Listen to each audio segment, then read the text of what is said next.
Hello बच्चों,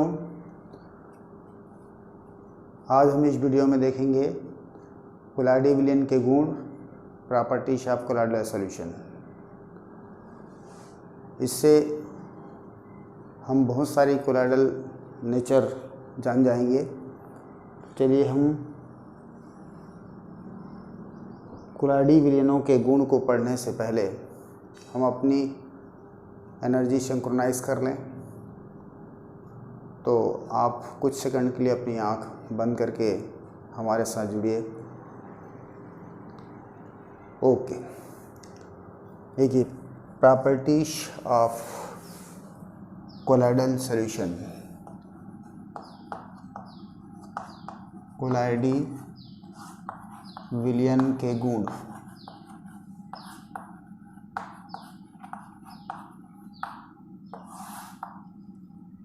इसके अंतर्गत हम लोग प्रॉपर्टी को पहले लिस्ट आउट करते हैं। पढ़ेंगे विषमांगता,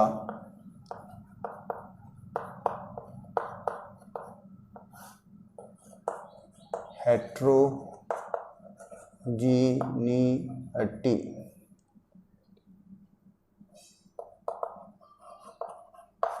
विषमांगता। दूसरा होगी दृश्यता, विजिबिलिटी।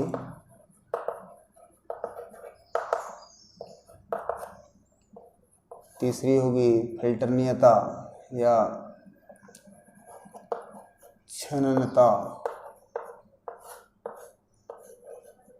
फिल्ट्रीबिलिटी।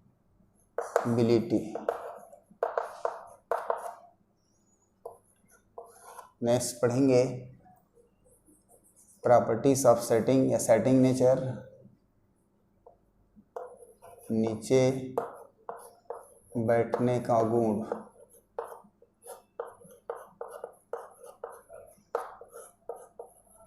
Properties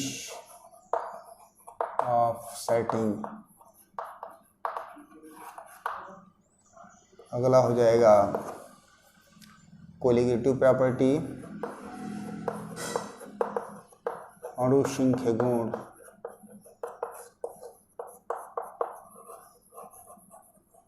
colligative property. फिर पढ़ेंगे रंगीन गुण, कलर प्रॉपर्टी।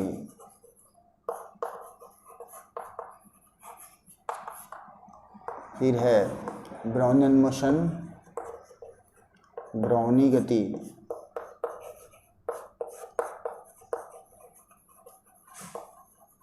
Brownian motion. फिर आएगा टिंडल इफेक्ट, टिंडल प्रभाव।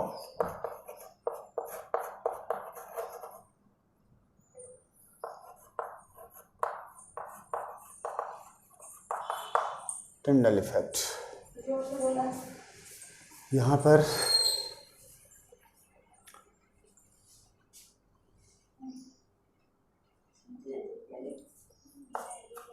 विषमांगता के अंतर्गत हम देखेंगे कि कोलाइडी विलयन विषमांगी होते हैं। चूंकि ये डिस्पर्स फेस और डिस्पर्शन मीडियम से बने होते हैं, इसलिए इसको विषमांगी होते हैं ऐसा कहना गलत होगा। चूंकि सॉल्यूशन, ट्रू सॉल्यूशन भी तो डिस्पर्स फेस डिस्पर्शन मीडियम से बना रहता है, परंतु वो होमोजीनियस होता है। तब हमारे पास, हम आखिर इसको हेट्रोजेनिटी क्यों बोलते हैं? चूंकि इसमें पार्टिकल साइज, कोलाइडल पार्टिकल की जो साइज़ होती है वो बिगर दैन ट्रू पार्टिकल्स, और इसकी वजह से ये क्या होते हैं, हेट्रोजेनिटी होते हैं। यद्यपि कोलाइडल सॉल्यूशन हमारी नेक्ड आई से ट्रू सॉल्यूशन की तरह दिखाई देता है, मतलब नग्न आँखों से हम देख करके इसको हेट्रोजीनियस या विषमांगी नहीं बोल सकते, लेकिन इसको अगर अल्ट्रा माइक्रोस्कोप से देखेंगे तो इसमें इसकी विषमांगता बड़ी आसानी से प्रूफ होती है, ये विषमांगी होते हैं। दूसरा हम देखेंगे दृश्यता। यहाँ पर याद रखिएगा कि कोलाइडल पार्टिकल्स हमारी नेक्ड आँखों से दिखाई नहीं देती, बल्कि यह एक high detecting microscope means ultra microscope के थ्रू दिखाई देता है, क्योंकि इसकी साइज़ फाइन होते हैं। छननता की बात करें तो इसको हम साधारण फिल्टर पेपर से नहीं छान सकते, क्योंकि साधारण फिल्टर पेपर की जो पोरस होता है या साइज़ ऑफ पोरस होता है वह कोलाइडल पार्टिकल की साइज़ से क्या होती है, बड़ी होती है। और इसलिए filter paper, ordinary filter paper से अगर प्रयास करते हैं तो ट्रू पार्टिकल के साथ साथ कोलाइडल पार्टिकल भी क्रॉस आउट हो जाता है। और इसलिए हम कहते हैं कि कोलाइडल सॉल्यूशन को ऑर्डिनरी फिल्टर पेपर से छान नहीं सकते, परंतु इसको अल्ट्रा फिल्टर पेपर से छान सकते हैं। इसकी पूरी वीडियो में हमने बता दिया है कि अल्ट्रा फिल्टर पेपर क्या होता है, कैसे उसको बनाया जाता है और क्यों उसका यूज़ कोलाइडल सॉल्यूशन की प्यूरिफिकेशन के लिए की जाती है। ये हमने प्रीवियस वीडियो में देख लिए हैं। आप चाहें तो उस वीडियो को देख सकते हैं, कमेंट बॉक्स में लिंक दिया रहता है। और यहाँ पर हम देखेंगे नीचे बैठने का गुण, मतलब प्रॉपर्टीज ऑफ सेटिंग। चूँकि कोलाइडी कण टेढ़ी मेढ़ी गति करते हैं, मतलब मोशन में होते हैं, कोलाइडी कण विलयन के अंदर गति करते रहते हैं, इसलिए ये गुरुत्व के बल के विरुद्ध कार्य करने की क्षमता रखते हैं और इसी वजह से ये नीचे नहीं बैठते, है ना। ये they are enable to set easily because they are moving throughout the solution. अब हम देखेंगे इसकी अगली प्रॉपर्टी अणुसंख्य गुण। सबसे इसके मेन जो इम्पॉर्टेंट होता है प्रॉपर्टी वो अणुसंख्य गुण होता है। तो अणुसंख्य गुण में हम पहले देखते हैं अणुसंख्य गुण क्या होता है। तो अणुसंख्य गुण हमने सॉल्यूशन के चैप्टर पे देखे हैं, चलिए उसको रिकॉल कर लेते हैं कि कोलाइडल पार्टिकल्स के अणुसंख्य गुण का आशय क्या है। तो पहले हम अणुसंख्य गुण जानते हैं। सॉल्यूशन चैप्टर में हमने पढ़ा है अणुसंख्य गुण किसी विलयन का वह गुण होता है जो विलय की कणों की संख्या पर डिपेंड करती है, उसकी प्रकृति पर डिपेंड नहीं करता। मतलब colligative property of A solution is a property which depends on the number of solute particles, not a nature, is called colligative property। हमने 4 प्रकार की कोलिगेटिव प्रॉपर्टी पढ़ी थी। 4 प्रकार की कोलिगेटिव प्रॉपर्टी में अगर उसको लिस्ट आउट करें तब हमने देखा था सर्वप्रथम क्वथनांक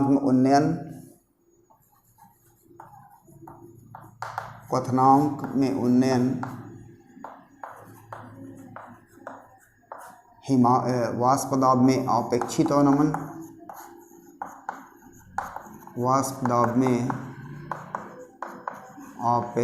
अवनमन, और तीसरा देखा है हमने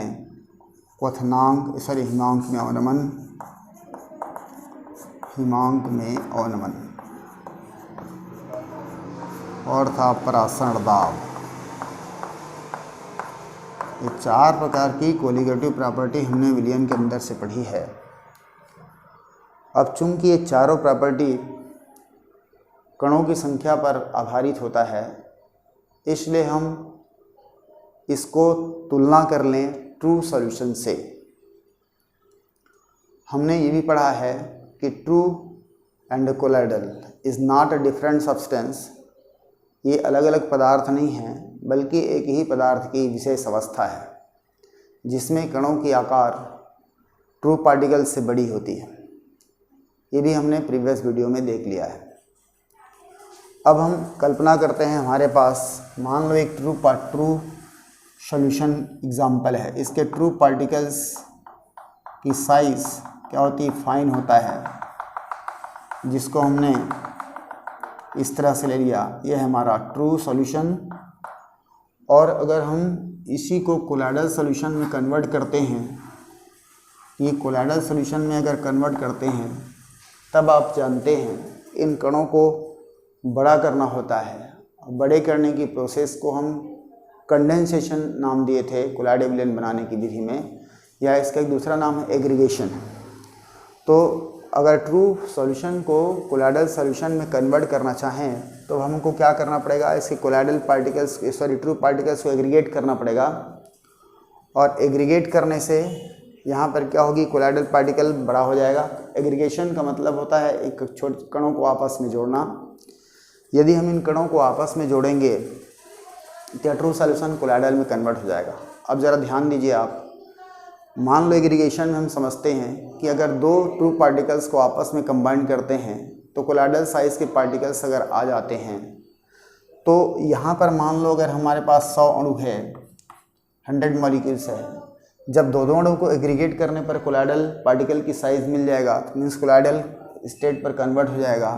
तो यहाँ पर कितने हो जाएंगे हमारे पास, ये इस तरह से इसके आकार बड़े हो जाएंगे और इसमें क्या होगी 50 अणु मिलेंगे। कब, जब दो अणु के एग्रीगेशन से कोलाइडल पार्टिकल मिल जा रहा है। अगर यहाँ पर 3 अणुओं के एग्रीगेशन से अगर कोलाइडल साइज़ की पार्टिकल मिलती है, तब यही 100 अणु कोलाइडल स्टेट में क्या होंगे, लगभग 34 मॉलिक्यूल्स या पार्टिकल्स में रहेंगे। और यदि 4 अणुओं के एग्रीगेशन से अगर कोलाइडल साइज़ की पार्टिकल मिलता है, तो यही 100 अणु यहाँ पर क्या होंगे, 25 कणों के रूप में मौजूद होंगे। इन सभी परिस्थितियों में हमको क्लियर दिख रहा है कि जब हम किसी ट्रू सॉल्यूशंस को एग्रीगेशन के थ्रू अगर कोलाइडल में बदलते हैं तो कोलाइडल सॉल्यूशन में कोलाइडल पार्टिकल्स की संख्या क्या हो जा रही है, घट जा रही है। Number of colloidal particles in colloidal solutions decreases by the aggregation of true particles. और चूंकि अणुसंख्य गुण कोलिगेटिव प्रॉपर्टी अणुओं की संख्या पर डिपेंड करती है, तो हम अब निश्चित रूप से कह पाने में समर्थ हैं कि कोलाइडल विलयन की अणुसंख्य गुण उसके ट्रू सॉल्यूशन के रिस्पेक्ट में हमेशा कम होगा, ट्रू सॉल्यूशन के रिस्पेक्ट में हमेशा कम होगा। अब चलिए हम इसको कुछ अप्लाई करते हैं चारों पर। नंबर फर्स्ट देखते हैं हम लोग परासरण दाब। परासरण दाब में यहाँ पर क्या होगी, अब हमको एक क्वेश्चन के रूप में इसको देखें कि कोलाइडल सॉल्यूशन की परासरण दाब ट्रू सॉल्यूशंस की परासरण दाब की तुलना में कम होगा कि ज़्यादा होगा कि बराबर होगा।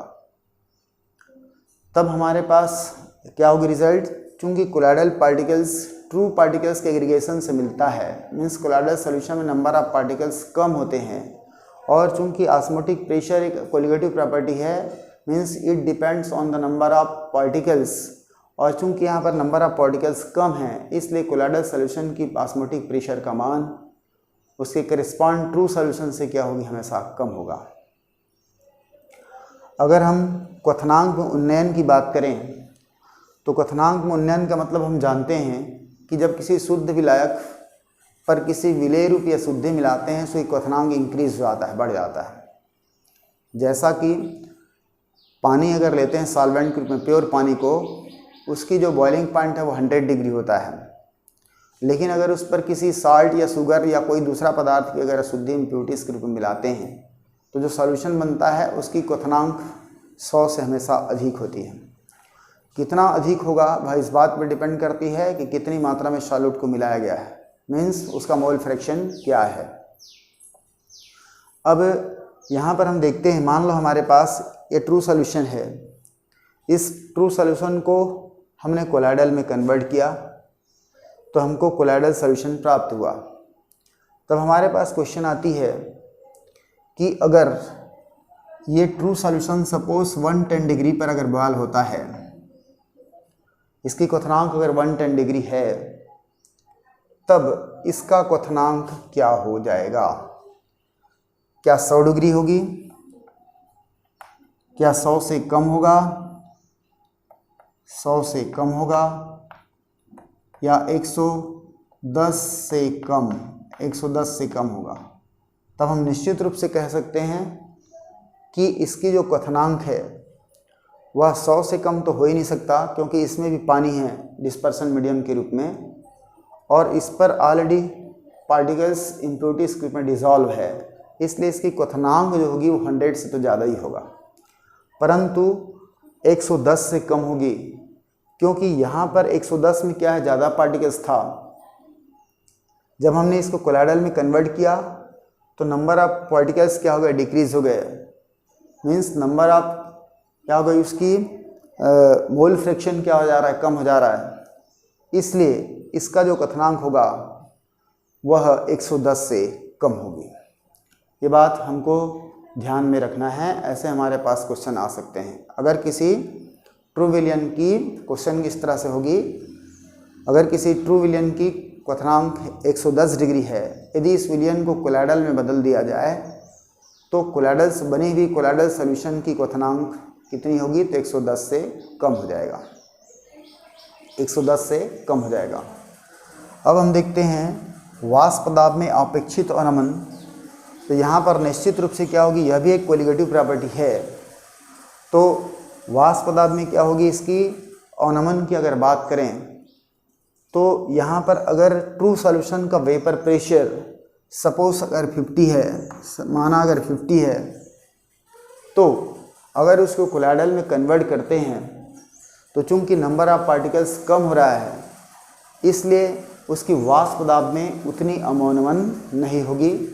यहाँ पर हम फिर से देखते हैं कि अगर ये 60 है पानी का वाष्प पदार्थ, सपोज ये क्या है, हमारा पानी का वाष्प पदार्थ है, ये ट्रू सॉल्यूशन का वाष्प पदार्थ है। जब इसको हमने क्या किया, इस पर अशुद्धि मिलाया तो इसका वाष्प पदार्थ घट करके 50 हो जाता है। लेकिन अगर इसको हम कोलाइडल में कन्वर्ट करते हैं तो उसका वाष्प पदार्थ तो घटेगा, मीन 60 से कम होगा, परंतु 50 से क्या होगी, अधिक होगी। 50 और 60 के बीच में कोई मान रखेगा, क्योंकि यहाँ नंबर ऑफ पार्टिकल्स कम हो रहा है, इसलिए यहाँ पर क्या हो जाएगी, इसकी जो वाष्प पदार्थ है वह क्या होगी, इन दोनों के बीच में मैं कहीं पर मान रखेगा। प्रश्न कुछ इस तरह से बना लेते हैं, यदि पानी का वाष्प दाब 60 वायुमंडलीय दाब है, जब उस पर NaCl की या किसी दूसरे पदार्थ ट्रू सॉल्यूशंस की ट्रू पार्टिकल्स की अगर इम्प्योरिटीज मिलाते हैं तो उसकी वाष्प दाब घट करके 50 हो जाती है। और इस तरह से प्राप्त ट्रू सॉल्यूशंस को अगर कोलाइडल में कन्वर्ट करते हैं तो जो कोलाइडल सॉल्यूशन मिलेगा उसका वेपर प्रेशर कितना होगा, तो निश्चित रूप से क्या होगी, वह 50 और 60 के बीच में कोई मान रखेगा। अब आता है हिमांक में अवनमन। यहाँ पर देखो, इसको भी एक उदाहरण के रूप में लेते हैं हम। चूँकि पानी प्योर कंडीशन पर 0 डिग्री पर फ्रीज होता है, लेकिन अगर हम इस पर ट्रू पार्टिकल्स की इम्प्योरिटीज डालते हैं तब सपोज क्या होती है, इसकी हिमांक घट जाता है, क्या हो जाएगी, -10 डिग्री हो जाएगा। सपोज -10 डिग्री हो जाता है। तो यहाँ पर देखा जाए, यदि इस सॉल्यूशन को -10 डिग्री फ्रीजिंग पॉइंट रखने वाले ट्रू सॉल्यूशंस को अगर कोलाइडल स्टेट में कन्वर्ट करते हैं तो नंबर ऑफ पार्टिकल्स घट रही है, इसलिए इसका अवनमन उतना नहीं होगा जितना ट्रू सॉल्यूशन का हुआ था, इसलिए इसकी जो वैल्यू है वो -10 और 0 के बीच में कहीं पर रखेगा। ये हो सकता है -5 डिग्री हो जाए, -5 डिग्री हो जाए। ये ऐसा उत्तर देना तो बड़ा आसान है, लेकिन हमको अगर बोलता है कि किसी ट्रू सॉल्यूशंस की फ्रीजिंग पॉइंट, देखो यहाँ पर सॉल्वेंट का फ्रीजिंग पॉइंट अगर 0 डिग्री है और इससे बने हुए ट्रू सॉल्यूशन का अगर फ्रीजिंग पॉइंट -10 डिग्री है, तो इससे बने हुए कोलाइडल सॉल्यूशन की फ्रीजिंग पॉइंट क्या हो जाएगी, कोलाइडल सॉल्यूशन की फ्रीजिंग पॉइंट -5 डिग्री है, ये हमको दिख रहा है। तो यदि हम इन दोनों में तुलना करें तब हम पाएंगे किसकी फ्रीजिंग पॉइंट ज़्यादा है। दो तरह से क्वेश्चन आ सकता है, ज़्यादा नेगेटिव होगा, तो ज़्यादा नेगेटिव होगा मतलब यहाँ पे क्या होगी, ट्रू सॉल्यूशन की फ्रीजिंग पॉइंट ज़्यादा नेगेटिव होगी। और चूंकि -10 degree is the less value than the -5 degree, तो हम कह सकते हैं कि कोलाइडल सॉल्यूशन की हिमांक में अवनमन कम होता है ट्रू सॉल्यूशन की तुलना में, ट्रू सॉल्यूशन की तुलना में। ये हो जाएगा हमारे पास हिमांक में अवनमन। इस तरह से हम चारों बातों को समझ सकते हैं कोलाइडल अणुसंख्यक गुण से संबंधित। एक और बात है, इसमें हमने पढ़ा था वांट ऑफ फैक्टर, और वांट ऑफ फैक्टर में हमने पढ़ा था I = I is equal to होता है संगुणन या वियोजन के बाद अणुओं की संख्या, संगुणन या वियोजन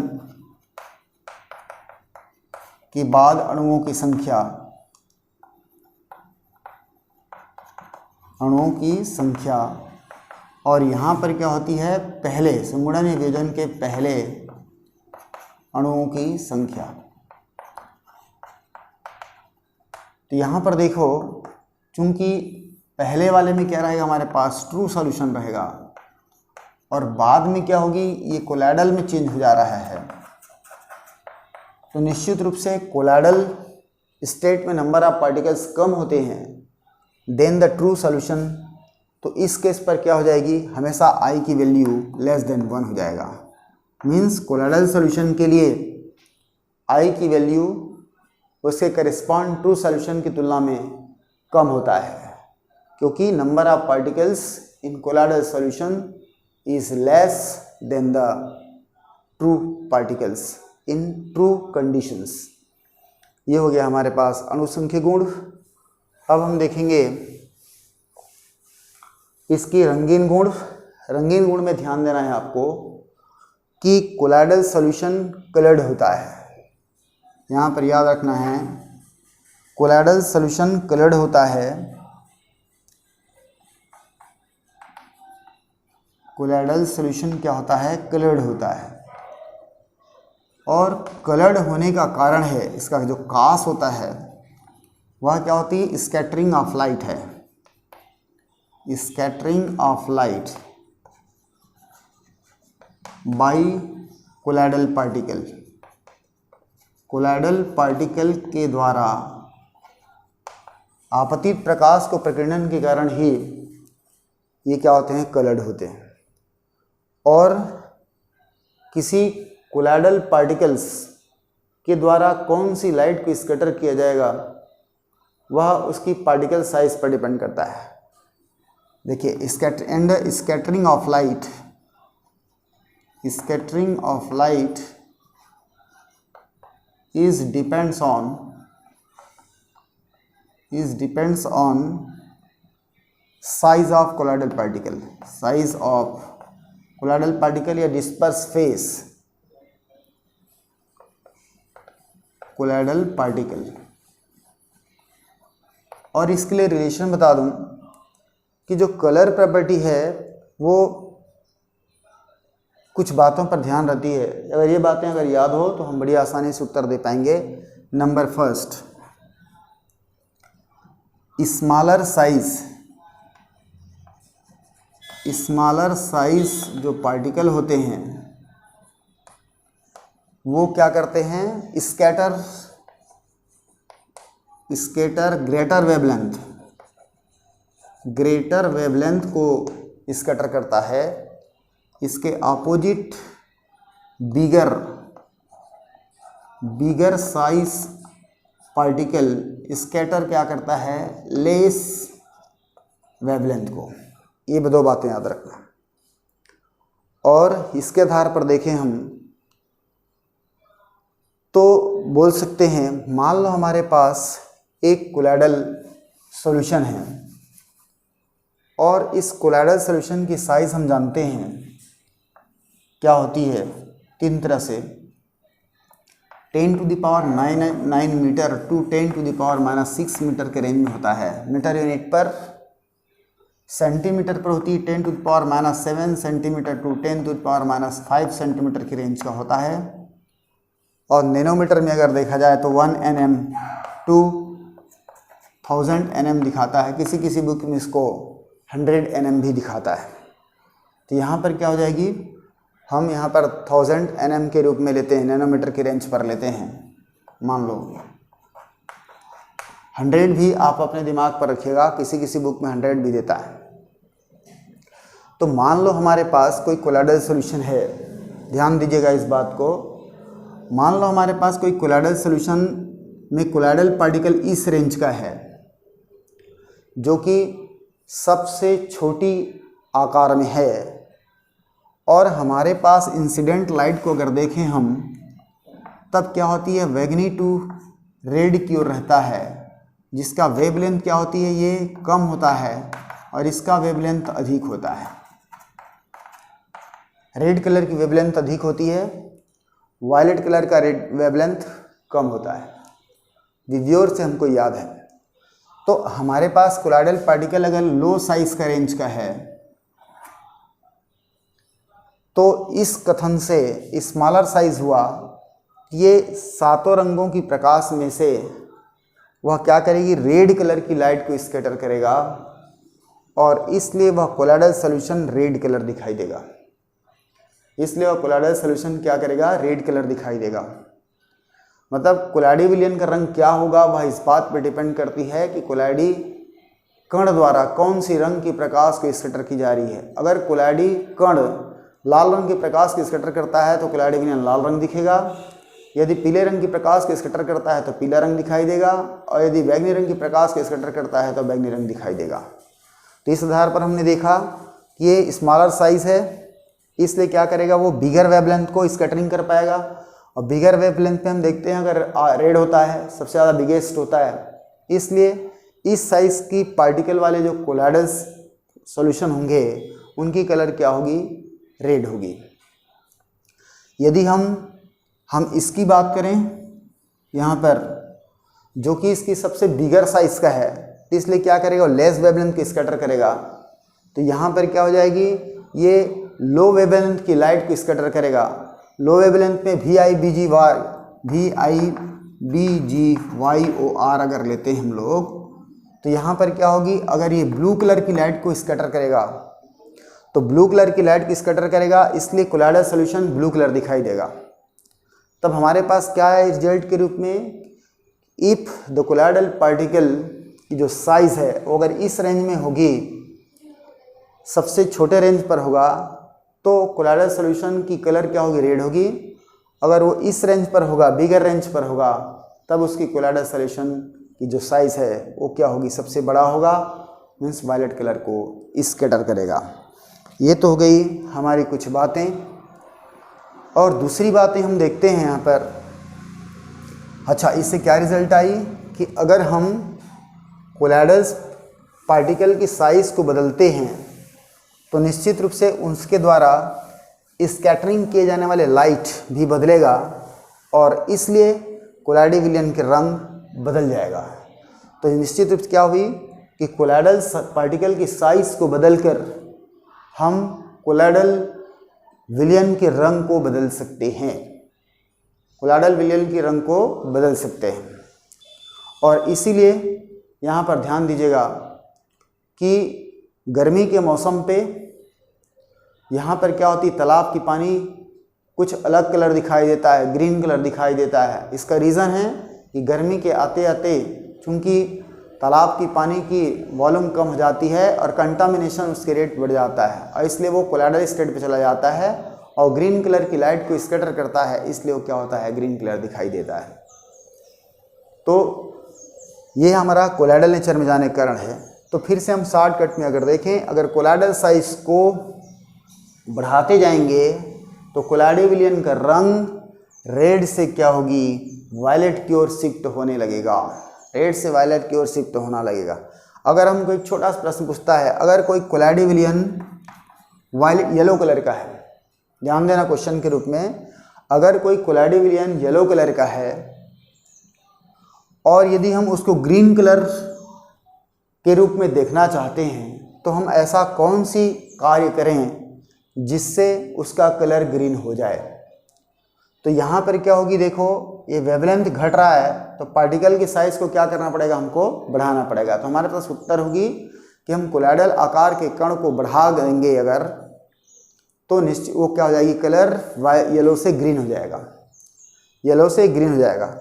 यदि हम ब्लू कलर का कोई कोलाइडल सॉल्यूशन है ब्लू कलर का और उसको हम ऑरेंज में बदलना चाहते हैं तो हम क्या करेंगे, तो यहाँ देखो चूंकि ऑरेंज का वेवलेंथ ब्लू की वेवलेंथ से क्या होती, ज़्यादा होता है, और इसलिए हमको क्या करना पड़ेगा, साइज़ को घटाना पड़ेगा। तो अगर कोलाइडल सॉल्यूशन की अगर साइज़ को हम घटा दें, छोटा कर दें, तो क्या हो जाएगी, वो ब्लू से कन्वर्ट होते होते कहाँ चली जाएगी, ऑरेंज कलर पर चला जाएगा। मतलब can change the colour of colloidal solution by changing the size of colloidal particle. ये बात आपको याद रहना चाहिए। फिर से एक बार बोल दे रहा हूँ कि कोलाइडी कणों की साइज को बदलकर हम कोलाइडी विलयन की रंग को बदल सकते हैं। ये बात आपको ध्यान में रहना चाहिए। दूसरी स्थिति इसका ध्यान दीजिएगा, ये तो साइज पर डिपेंडेंट थी। मैं यहाँ पर ऑब्जर्वर के आँख पर किधर से लाइट आ रही है उस पर भी डिपेंड करती है कोलाइडी विलयन की कलर। सेकंड पार्ट है इसका, ऑब्जर्वर की आँख पर किस साइड से लाइट आ रही है उस पर भी डिपेंड करता है। जैसे देखो यहाँ पर हम अगर एक कोलाइडल सॉल्यूशन लेते हैं और इस कोलाइडल सॉल्यूशन पर अगर इसको इस दिशा में बनाएं, हम ये ऐसा करते हैं और अगर इस पर इधर से हम लाइट डालते हैं, इधर से अगर लाइट डालते हैं और ये मान लो लाइट क्या होती है यहाँ से पार होते होते इधर चली जाती है। बाय द वे इसको अगर ऐसा करें, ऐसा करते हैं तो ये जो हिस्सा है यहाँ पर क्या होगी, लाइट का ट्रांसमिशन भी होता है। जैसे हम इस पर वाइट लाइट इंसिडेंस कराते हैं तो कुछ रेस क्या हो जाती है, अंदर घुस जाती है और कुछ रेस यहीं से रिफ्लेक्ट हो जाता है। तो अगर कोई ऑब्जर्वर की आँख में देखो, अगर हम यहाँ पर आँख की संरचना बनाते हैं और ये लाइट अगर यहाँ से जाती है तो ये कौन सी होगी, रिफ्लेक्टेड साइड है। ये क्या है, हमारा रिफ्लेक्टेड साइड है। अगर व्यूअर्स की आंख पर लाइट रिफ्लेक्टेड साइड से आती है और यहाँ पर देखते हैं हम तो किससे आ रही है, ट्रांसमिटेड साइड से आ रहा है, ट्रांसमिटेड साइड से आ रहा है, तो उस केस पर भी एक ही कोलाइडल सॉल्यूशन क्या होती है, अलग अलग दिखाई देने लगती है। यहाँ पर याद है, ध्यान दीजिएगा कि अगर हम यहाँ पर मिल्क का जल में अगर कोलाइडी विलयन की बात करते हैं, मिल्क का जल पर कोलाइडी विलयन की अगर हम बात करते हैं तो अगर इसको हम रिफ्लेक्टेड साइड से देखते हैं तब इसका कलर कुछ और दिखाई देता है, और अगर ट्रांसमिटेड साइड से देखते हैं तो इसका कुछ कलर कुछ और दिखाई देता है। अगर इसको रिफ्लेक्टेड साइड से देखते हैं तो इसकी कलर रेड दिखाई देता है, और अगर ट्रांसमिटेड साइड से देखते हैं तो इसकी कलर ब्लू दिखाई देता है। ध्यान से समझ लीजिएगा क्या कहा गया यहाँ पे कि अलग अलग साइड से अगर देखते हैं हम लोग तो क्या हो जाती है, ट्रांसमिटेड साइड से देखते हैं तो अलग कलर दिखाई देता है, और सॉरी ये क्या होती है, ब्लू साइड ब्लू दिखाई देता है और ये रेड दिखाई देता है। मतलब रिफ्लेक्टेड साइड से देखने पर ये ब्लू कलर दिखाई देता है और ट्रांसमिटेड साइड से देखने पर ये रेड कलर दिखाई देता है। इसका कारण क्या हो सकता है, जरा देखिए। चूंकि यहाँ पर हमने 7 रंगों की प्रकाश डाला है और 7 रंगों की प्रकाश में से इस सरफेस से अगर ब्लू कलर क्या हो रही, स्कैटर हो रहा है, तो निश्चित रूप से ट्रांसमिटेड लाइट में 6 कलर होंगे और 6 कलर क्या हो जाएगी, अलग हो जाएगा, और यहाँ पर अलग वेवलेंथ की लाइट्स रहेगा। और चूंकि हम ये कह सकते हैं कि रिफ्लेक्टेड साइड पर जो वेवलेंथ होता है लाइट का और ट्रांसमिटेड साइड पर जो वेवलेंथ होता है वो अलग अलग होता है, इसलिए हमको अलग अलग दिखाई देता है। तो ये बात भी ध्यान रखेगा कलर प्रॉपर्टी में। क्या क्या चीज़ फिर से एक बार संक्षिप्त कर दें कि कोलाइडी विलयन कलर्ड होता है। कोलाइडी विलयन कौन सी कलर का होगा वह इस बात पर डिपेंड करती है कि कौन सी कलर की लाइट को स्कैटर किया जा रहा है। किसी कोलाइडी कण द्वारा कौन सी कलर की लाइट को स्कैटर किया जाएगा वह इस बात पर डिपेंड करती है कि कोलाइडी कण की साइज़ क्या है। अगर साइज़ छोटी होगी तो बिगर वेवलेंथ को स्कैटर करेगा, अगर साइज बड़ी होगी तो क्या करेगा, वो लेज़र या छोटा शार्टर वेवलेंथ को रिफ्लेक्ट करेगा और उसके हिसाब से कलर क्रिएट होगा। दूसरी विधि, यहाँ पर व्यूअर किस साइड से, व्यूअर की आंख पर लाइट किस साइड से जा रहा है उस पर भी उसकी कलर डिपेंड करता है। अगर रिफ्लेक्टेड साइड से जाती है तो अलग कलर दिखाई देता है, ट्रांसमिटेड साइड से आंख पर जाती है तो अलग कलर दिखाई देता है। ये तो हो गई कलर प्रॉपर्टी। और हमने देखा कि कोलाइडल सॉल्यूशन के कलर को अगर बदल दें तो उसकी कलर क्या हो जाती है, बदल जाती है। अगर कोलाइडल सॉल्यूशन की साइज कोलाइडल पार्टिकल की साइज को अगर हम 10⁻⁹ से 10⁻⁶ की ओर अगर ले जाते हैं, मीन्स क्या कर रहे हैं, उसकी कलर साइज को बड़ा कर रहे हैं, तो उसकी कलर क्या हो जाएगी, रेड से वायलेट की ओर शिफ्ट हो जाएगा। अगर 10⁻⁶ से 10⁻⁹ की रेंज में अगर लाते हैं तो क्या हो जाएगी, वो वायलेट टू रेड शिफ्ट हो जाएगा। ये हमारा कलर प्रॉपर्टी से है। अब हम देखेंगे ब्राउनियन मोशन। रॉबर्ट ब्राउन ने पोलेंस ग्रेन पुष्प परागकणों के पानी में निलंबन तैयार करके जब उस पर लाइट अप्लाई किया, तब उन्होंने देखा कि विलयन के अंदर प्रकाश की पथ क्लियर दिखाई देता है, जबकि यह प्रकाश की पथ ट्रू सॉल्यूशंस पर दिखाई नहीं देता। और चूंकि इस घटना को सर्वप्रथम स्टडी किया था रॉबर्ट ब्राउन ने, इसलिए उसके नाम के सम्मान में उसको ब्राउनियन मोशन कहा गया था। कालांतर में जब इस प्रयोग को कोलाइडल सॉल्यूशन पर किया गया और ट्रू सॉल्यूशन पर किया गया, तब ये पाया गया कि कोलाइडल सॉल्यूशन में भी विलयन के अंदर प्रकाश के पथ क्लियर दिखाई देते हैं, जबकि ट्रू सॉल्यूशन में विलयन के अंदर प्रकाश की पथ दिखाई नहीं देता। तो इसका कारण क्या थी, चूंकि कोलाइडल पार्टिकल के कण बड़े होते हैं, ये इंसिडेंट लाइट को स्कैटर करते हैं और स्कैटर करने की वजह से मैं कुछ गलत बोल दिया। ब्राउनियन मोशन में रॉबर्ट ब्राउन ने क्या देखा कि जब पुष्प पराग कणों का पानी पर निलंबन विलयन तैयार किया, तब उन्होंने देखा कि उसके कण क्या होते हैं, विलयन के अंदर जिगजैग मोशन करते हैं। और उस मोशन को चूंकि सर्वप्रथम रॉबर्ट ब्राउन ने स्टडी किया था, इसलिए उसके नाम के सम्मान में उसको ब्राउनियन मोशन कहा गया था।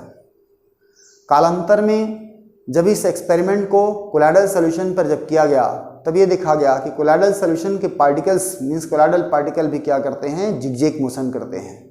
और इसलिए कहा गया कि कोलाइडल विलयन भी क्या करते हैं, ब्राउनियन मोशन करते हैं। तो यहाँ पर ब्राउनियन मोशन क्यों करते हैं, ब्राउनियन मोशन क्यों होता है, काश ऑफ ब्राउनियन मोशन क्या है। तो देखो यहाँ पे कल्पना करो, कोलाइडल सॉल्यूशन में disperse phase and dispersion medium रहता है और ये दोनों आपस में विलयन के अंदर गति करते रहते हैं। इसलिए यहाँ पर क्या होती है कि डिस्पर्स फेस के पार्टिकल डिस्पर्सन मीडियम के पार्टिकल से टकराते रहते हैं, और जो impact of dispersion medium particles का, डिस्पर्सन मीडियम पार्टिकल की जो इम्पैक्ट होता है, वह डिस्पर्स फेस के पार्टिकल पर एक जैसे नहीं पड़ता, यूनिफॉर्म नहीं होता, वो एक जैसे नहीं होता, वो अलग अलग होता है, इक्वल नहीं होता, अनइक्वल होता है। और इसी अनइक्वल की वजह से उसकी जो मोशन है वो जिगजैग हो जाता है, मोशन है वो जिगजैग हो जाता है। याद रखेंगे किसकी वजह से, काश of Brownian motion, colloidal particles mean disperse phase particle and dispersion medium particles आपस में कोलाइड होते हैं, और इनकी कोलिजन का जो इम्पैक्ट होता है, यानी डिस्पर्सन मीडियम के जो इम्पैक्ट होता है, वह डिस्पर्स फेस पर क्या होती है, अलग अलग पड़ता है, इक्वल नहीं पड़ता है, और इसीलिए इनकी मोशन क्या होती है, जिगजैग होता है। हमने काइनेटिक थ्योरी ऑफ गैसेस में पढ़ा है कि अणु क्या करते हैं, आपस में गति करते हैं, पात्र की दीवार से टकराते हैं और आपस में टकराने से इनकी दिशा और वेग बदलती है, ये हमने सुना है। तो यहाँ पर भी दोनों कोलाइड हो रहे हैं, तो क्या होगी, इनकी दिशा बदलेगी, वेग बदलेगा, और वहाँ पर अगली टक्कर जब होगी उसका इम्पैक्ट अलग अलग होगा, तो दिशा भी अलग हो जाएगी, मैग्नीट्यूड भी अलग हो जाएगा। और इसलिए चूंकि इम्पैक्ट अलग अलग होते हैं, इसलिए इनकी मोशन क्या होते हैं, जिगजैग होते हैं। अर्थात कोलाइडल विलयन में ब्राउनियन मोशन पाया जाता है। सस्पेंशन की अगर बात करें तो सस्पेंशन के आकार के कण बहुत बड़े होते हैं, और इसलिए इन पर जो impact of dispersion medium particles सभी कणों पर बराबर पड़ता है, और इसलिए निलंबन विलयन के कण ब्राउनियन मोशन नहीं शो करते। यहाँ पर एक क्वेश्चन आ सकती है उभर के कि निलंबन विलयन के कण ब्राउनियन मोशन शो नहीं करते, क्यों। तो यहाँ पर हमारे पास क्या आएगी, यद्यपि निलंबन विलयन भी डिस्पर्सन मीडियम से बना हुआ है, परंतु वहाँ पर जो इम्पैक्ट है, जो कोलिजन का जो इम्पैक्ट है, वह उनकी बिगर साइज के कारण क्या होती है, इक्वल होता है। जबकि यहाँ पर कोलाइडल केस पर कोलाइडल पार्टिकल स्मॉलर साइज होता है देन द सस्पेंशन, और इसलिए इम्पैक्ट क्या होती है, अलग अलग होती है, और अलग अलग होने के कारण यहाँ पर क्या होता है, जिगजैग मोशन होता है। अब हम देखते हैं किस किस बातों पर डिपेंड करती है ब्राउनियन मोशन। तो ब्राउनियन मोशन को देखिए जरा हम देखते हैं। पहला है size of particle, size of particle पर देखिए हम, और दूसरा क्या होता है viscosity of dispersion medium, dispersion medium की विस्कोसिटी पर डिपेंड करता है। यहाँ पर देखेंगे कि जब पार्टिकल की साइज बड़ी होगी तो उस पर क्या करेगी, गुरुत्वीय बल ज़्यादा प्रभावी हो जाएगा, और गुरुत्वीय बल उसको नीचे खींचने का प्रयास करेगा, और इसलिए वो ज़्यादा देर तक के जिगजैग मोशन नहीं कर पाएंगे, अर्थात ब्राउनियन मोशन नहीं हो पाएगा। इसलिए यहाँ पर अगर किसी कोलाइडल पार्टिकल की साइज़ बड़ा होगा तो उसकी ब्राउनियन मोशन कम होगी, और इसलिए गुरुत्व के प्रभाव में वो क्या जाएंगे, नीचे बैठ जाएंगे, अर्थात कोलाइडल विलयन क्या हो जाएगी, अस्थायी हो जाएगा। दूसरा विस्कोसिटी ऑफ डिस्पर्सन मीडियम, चूँकि हम जानते हैं कि डिस्पर्स फेस के पार्टिकल एंड डिस्पर्सन मीडियम के पार्टिकल सॉल्यूशन के अंदर मोशन करते रहते हैं, और मोशन में क्या होगी, इन दोनों के बीच क्या होता है, एक फ्रिक्शन होता है, और अगर माध्यम की विस्कोसिटी अगर ज़्यादा होगी तो मोर विस्कस मीडियम पर फ्रिक्शन ज़्यादा होती है then the less viscous medium. तो अगर डिस्पर्सन मीडियम की विस्कोसिटी ज़्यादा होगा तो डिस्पर्स फेस पार्टिकल और डिस्पर्सन मीडियम के बीच क्या होगी, फ्रिक्शन ज़्यादा होगा, और फ्रिक्शन ज़्यादा होने से उसकी स्पीड कम हो जाएगी, और स्पीड कम होने से क्या होगा, ग्रेविटेशन फोर्स इफेक्टिव हो जाएगा, और क्या कर देगा, उसको नीचे बैठा देगा, और कोलाइडल विलयन क्या हो जाएगी, अस्थायी हो जाएगा। तो यहाँ पर देखते हैं हम लोग कि अगर लेस साइज के जो कोलाइडल पार्टिकल होते हैं वो ज़्यादा स्टेबल होंगे बनिस्पत की बिगर साइज के पार्टिकल से। यहाँ फिर देखेंगे लेस डेंस या लेस विस्कस मीडियम के जो कोलाइडल विलयन होंगे वो ज़्यादा स्टेबल होंगे then the more viscous medium, dispersion medium के करेस्पॉन्ड कोलाइडल सॉल्यूशन से। ये बात हमको यहाँ पर याद रखना है।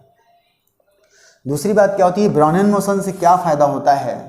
तो यहाँ पर जरा देखो, ब्राउनियन मोशन के अगर हम चित्र बनाते हैं तब यहाँ पर मानते हैं एक पार्टिकल है, ये टकरा, ये ऐसा होगा, यहाँ से टकरा के फिर इधर गति करता है, फिर यहाँ से टकरा के इधर गति करता है, फिर इसके बाद इधर गति करेगा, फिर इस तरह से क्या करेगी, वो जिगजैग मोशन करते रहता है।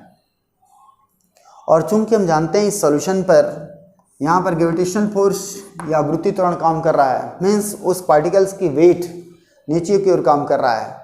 चूंकि जिगजैग मोशन में कई बार अणु क्या हो रहा है, देखो ऊपर की ओर उठ रहा है, तिरछा गति कर रहा है, और इस कंडीशन पर क्या होगी, वह ग्रेविटेशनल फोर्स के अगेंस्ट में वर्क कर रहा है, और ग्रेविटेशनल फोर्स के अगेंस्ट में वर्क करने के कारण नीचे सेटल डाउन नहीं हो पाएगा, नीचे अवक्षेपित नहीं हो पाएगा, और कोलाइडल विलयन की स्थायित्व क्या हो जाएगी, बढ़ जाएगा।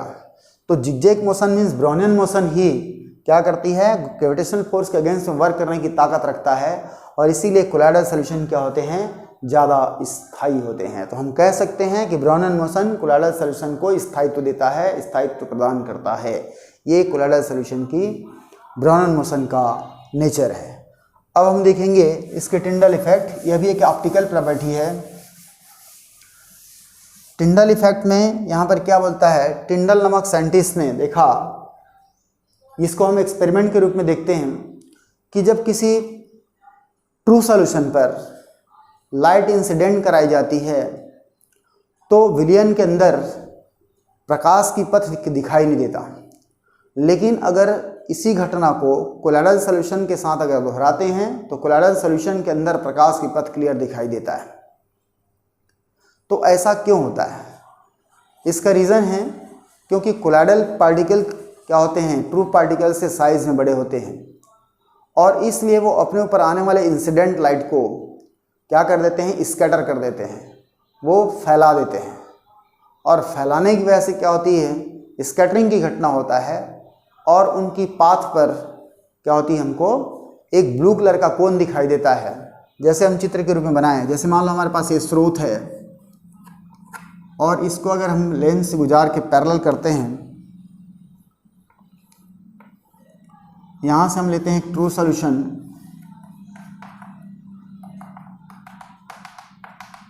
ट्रू सॉल्यूशन अगर लेते हैं और इसके बाद हम यहाँ पर लेते हैं एक कोलाइडल सॉल्यूशन। इसी कणों को यहाँ पर इस तरह से हम, ये हो जाएगा कोलाइडल सॉल्यूशन। और इसकी अगर हम रेस डायग्राम बनाएं तो क्या होगी, यहाँ से रेस चलेगी यहाँ पर, और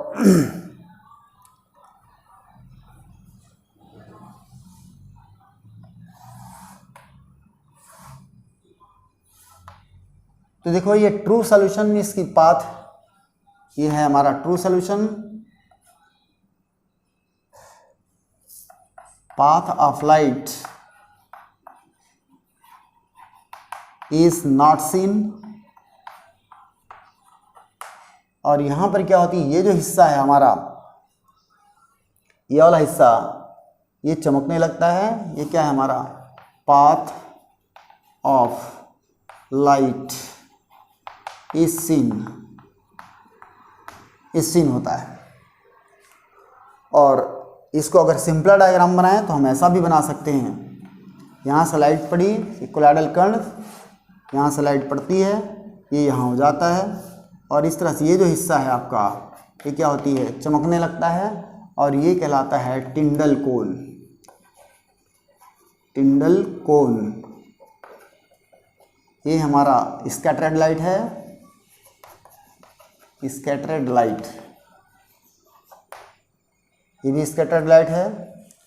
तो यहाँ पर क्या करती है, चूंकि कोलाइडल कण के आकार बड़े होते हैं, इसलिए वो अपने ऊपर आने वाली किरणों को स्कैटर कर देते हैं, और स्कैटर करने से यहाँ पर क्या होती है, उसके मार्ग पर एक प्रतिदीप्त शंकु दिखाई देता है, और इस प्रतिदीप्त शंकु को टिंडल कोन कहते हैं, क्योंकि इस घटना का सर्वप्रथम अध्ययन टिंडल नामक साइंटिस्ट ने किया था, इसलिए उसके नाम के सम्मान में इस प्रभाव को टिंडल प्रभाव कहते हैं, और इस कोन को टिंडल कोन कहते हैं।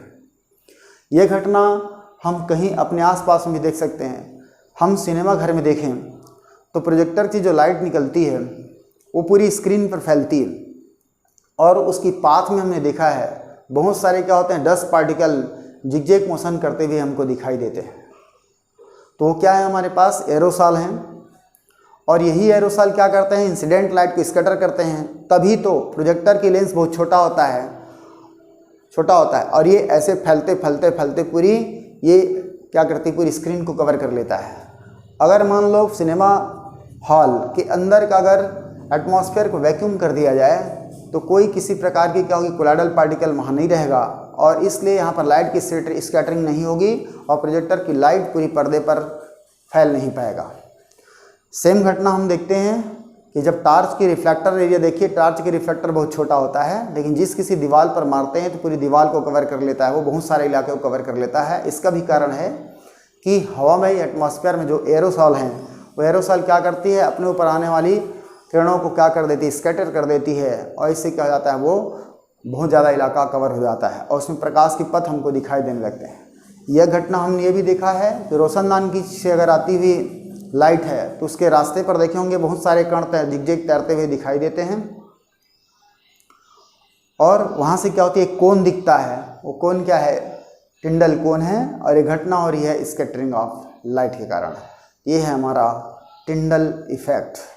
तो यहाँ पर ध्यान रखना है, टिंडल इफेक्ट में स्कैटरिंग ऑफ लाइट के कारण है, और स्कैटरिंग ऑफ लाइट की जो टेंडेंसी रखता है वो कोलाइडल पार्टिकल रखता है, क्योंकि इसकी साइज क्या होती है, ट्रू पार्टिकल से बड़ा होता है। अगर हमको प्रश्न पूछे ट्रू सॉल्यूशन पर प्रकाश की पथ दिखाई क्यों नहीं देता, कोलाइडल पर क्यों दिखता है, तो हम सीधा बोलेंगे कि कोई ट्रू पार्टिकल्स की साइज बहुत छोटी होती है, और इसलिए यह आपतित प्रकाश को स्कैटर नहीं कर पाती, और इसलिए पथ स्पष्ट दिखाई देता है।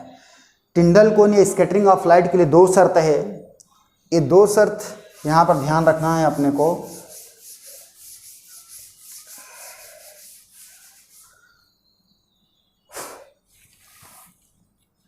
दो शर्त है।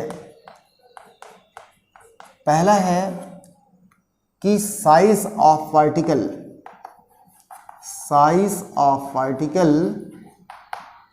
एंड वेवलेंथ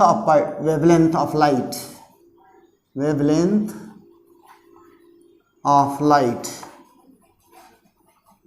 में ज़्यादा डिफरेंस नहीं होना चाहिए, ज़्यादा अंतर नहीं होना चाहिए, नहीं होना चाहिए, पहला कंडीशन। दूसरी कंडीशन होती है डिस्पर्स फेस और डिस्पर्सन मीडियम के बीच जो रिफ्रैक्टिव इंडेक्स होता है, अपवर्तनांक, परिक्षेपित प्रावस्था और परिक्षेपित माध्यम के बीच क्या होना चाहिए,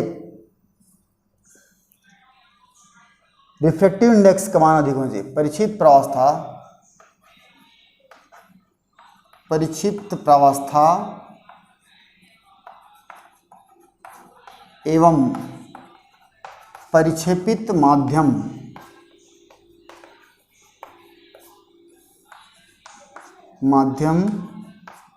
के बीच रिफ्रैक्टिव इंडेक्स मीन्स अपवर्तनांक पर्याप्त अधिक होना चाहिए, पर्याप्त अधिक होना चाहिए। ये दो शर्त पर ही टिंडल प्रभाव देखे जा सकते हैं। तो यहाँ बताया मैं ट्रू सॉल्यूशन, कोलाइडल सॉल्यूशन पर अगर हमको प्रश्न देगा तो हम बोल सकते हैं, क्योंकि ट्रू सॉल्यूशन की केस में साइज ऑफ पार्टिकल और वेवलेंथ ऑफ लाइट उन दोनों में ज़्यादा डिफरेंस नहीं होता, इसलिए स्कैटरिंग की क्रिया नहीं होती और उससे प्रकाश से पथ दिखाई नहीं देता है। तो ये तो होगी हमारी टिंडल इफेक्ट। तो आज के वीडियो में हम इतना ही देखेंगे। अगली वीडियो में हम अगला स्पेशल आर्टिकल्स के साथ आएंगे। तब तक आप पढ़ते रहिए, आगे बढ़ते रहिए। ओके।